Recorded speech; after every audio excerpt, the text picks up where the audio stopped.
Hello my dear friends. Today in this particular video we will going to discuss about two important Java features which were introduced in Java 7 version. So we will be discussing about try with resources concept and multi-catch statement. So I want you guys to watch this tutorial till the end so that you will be having a better understanding of these concepts, and after watching this video you can add these concepts in your Java programming skills. So let us try to understand our first feature, that is try with resources. So before understanding this program, let me show you one example first. So in left hand side we are having a program where we have not used and try with resources, and in right hand side we are having a code snippet where we have used try with resources concept. So earlier we used to define the resources inside a try block, and these resources consume some space in our memory, right? So it was necessary to explicitly close these resources either inside a try block or inside our finally block. But now with the use of try with resources, we are declaring the resources with our try statement, and one advantage of this is that there is no need of explicitly closing these resources. So we don't have to worry about closing the resources, and our JVM will take care of closing all the resources automatically, and it will release the space which is blocked by these resources. So here you can see that we are having an scanner and we are creating an object of a scanner inside our try block, and we are reading this test file inside our try block. Then here we are having our catch block, and in finally block you can see that we are checking if the scanner is not null, then we are closing this scanner resource explicitly. But with try with resources we have defined this resource inside our try statement, and then we are reading the file, and finally we are having a catch block. And here you can see that we are not having the finally block and we are not explicitly closing the resources because it will be taken care by our Java virtual machine. So let us see one program and then we will be able to understand about try with resources in a better way.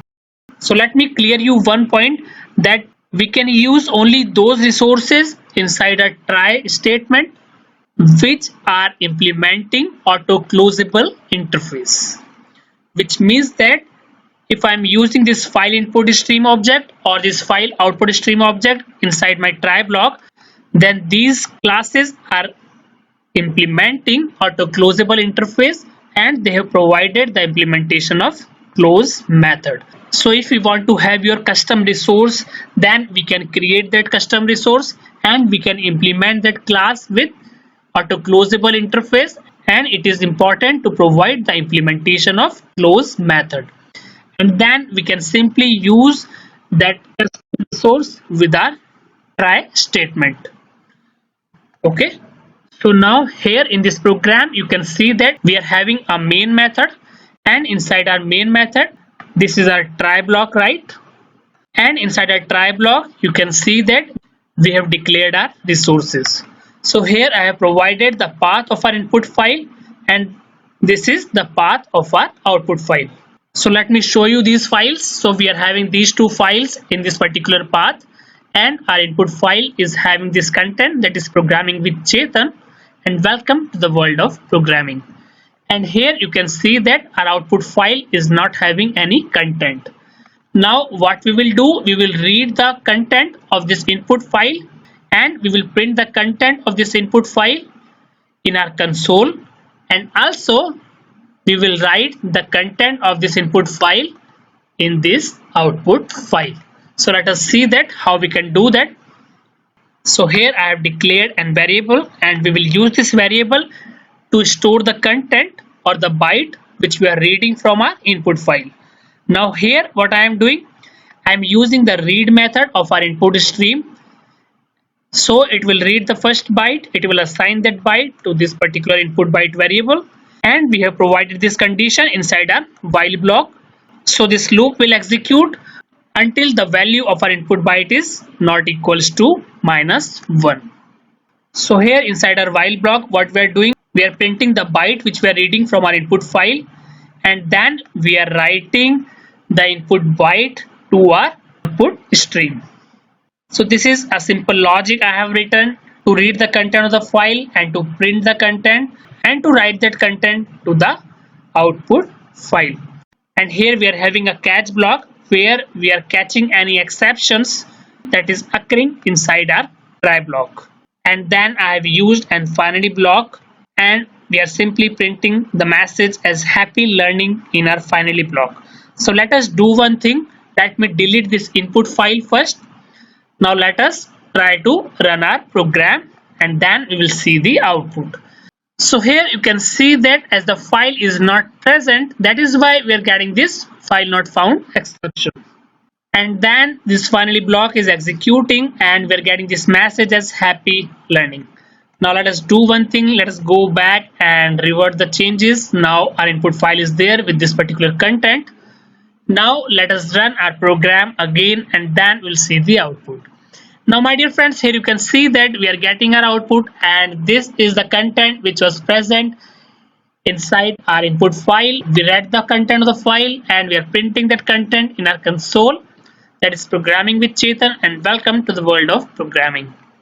Now let us see that whether the content which we have read from this input file is also written in our output file or not. So I am opening this output file. So friends, you can see that we are having the content of the input file inside our output file. So I hope that you are able to understand that how simply we can use the try with resource concept, and how we can read the file and how we can write the content from one file to the other file. So this is about the concept of try with resources. Now let us discuss about our next important feature, that is multi-catch statement. So my dear friends, let us try to understand the concept of multi-catch statement. But before that, let us see this program which I have written inside our main block. So here we are having an try block, and here we are having multiple catch blocks. So what we are doing inside our try block, this is an integer value whose value we have provided as 10. Then we are dividing a number by 0. So when we will run our program, then at runtime we will get arithmetic exception as divide by 0. So where our flow will go? Our flow will go in this particular catch block, correct? And suppose we are not having this particular statement here, then our flow will go to the next statement, and here we have declared an integer array with size as 5, and here we are trying to access an array element with index value as 10. So again we will get an array index out of bound exception, and our flow will go to this particular catch block. So here you can notice one thing, that to catch the different exceptions we are using different catch blocks, correct? So this is how we used to write our program earlier before the introduction of multi-catch statement. That is, we are providing different catch blocks to handle different type of exceptions. Now let us try to understand the feature of multi-catch statement and how we can use this multi-catch statement to catch different type of exceptions in a single line. So by using this multi-catch statement, we can reduce the complexity of our code. So here I have written a code for our multi-catch statement. So this is our simple try block. So here we have declared a number with value as 10, and then I am summing up this number, and here we have declared an array with size as 10, and in next statement we are trying to access an array with index as 10. So it will throw an exception, that is array index out of bound exception, and it will go to this particular catch block. Now here you can see that this is our multi-catch statement. Here you can notice that in place of providing the different catch blocks, we are using a single catch block. Here we have provided a different type of exceptions that our program can throw at runtime, and these different exceptions is separated by pipe operator. So this is our multi-catch statement. Now let us run our program and then we will see the output. So I am running our program. So here you can see that we are getting the exception in both the cases. So first one, we are getting an arithmetic exception, that is divide by 0, and here we are trying to access an array element with index as 10. That is why we are getting array index out of bound exception, and here we have used an multi-catch statement. So my dear friends, I hope that you are able to understand about the concept of this multi-catch statement, and now you can add both of these features in your programming skills, and you can start using these concepts in your programs to improve the efficiency and to reduce the number of lines which you are writing to implement your functionality. And friends, if you like the content of this tutorial, then do like, comment and subscribe my channel and click the bell icon to get all the latest updates of my upcoming tutorials. Wish you all the very best for your learnings.